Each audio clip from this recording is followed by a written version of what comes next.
falls can be a very devastating experience for any resident and potentially even life-threatening. 1 in 5 falls causes a serious injury. This could include broken bones, like a wrist, arm, or hip. Falls can also cause head injuries. These can be very serious.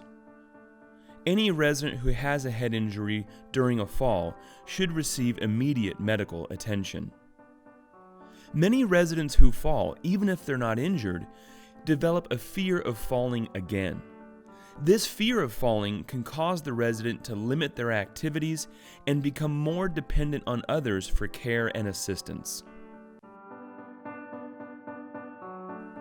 There are many risk factors that can increase the risk of falling in your residence.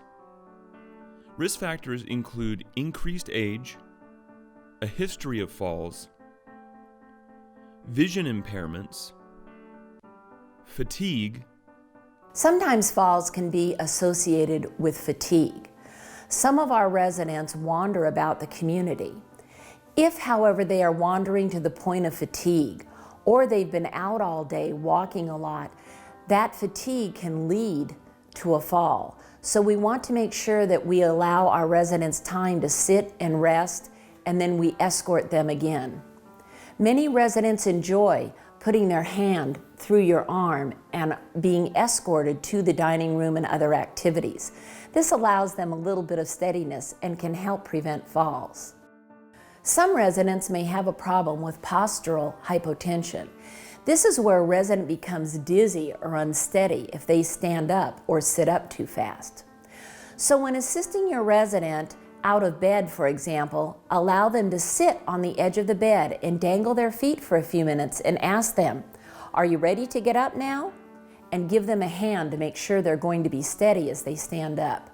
Other risk factors include gait or balance problems, certain medications, and one of the biggest contributors, environmental issues. Bless the hearts of some of our residents, they sometimes have many precious items in their rooms. And we want them to surround themselves with things that they love. But in the same vein, we want to make sure that the environment is safe. So be sure that all pathways are free of obstruction.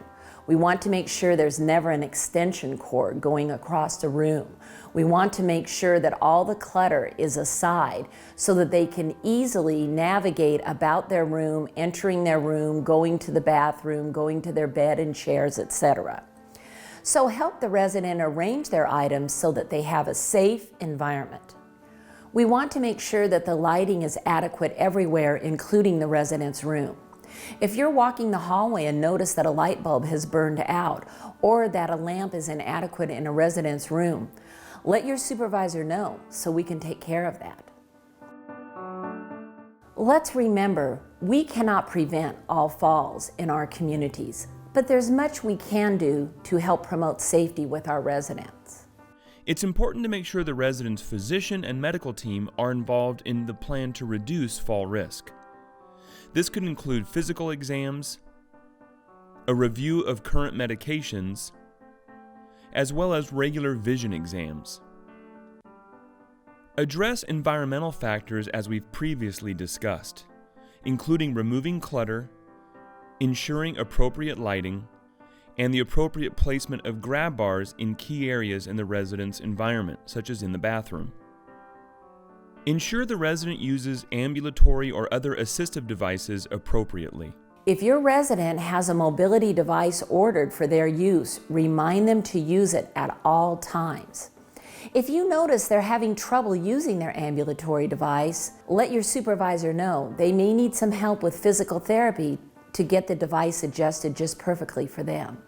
Encourage regular physical activity to help build strength and balance. One of the best things that we can do to help our residents prevent falls is to keep them active and moving. Physical movement helps keep our residents strong and able to ambulate about the community safely. When responding to a fall, remember this is such a frightening experience for the residents. One of the first things you'll want to do is reassure the resident you're here and you're with them. Call for help immediately. do not immediately help the resident up. We have to first appraise the resident to make sure they're safe to get up. If necessary, we are going to call 911. Don't hesitate to call 911 if you believe a resident may be injured or suffering a medical emergency. So that's it.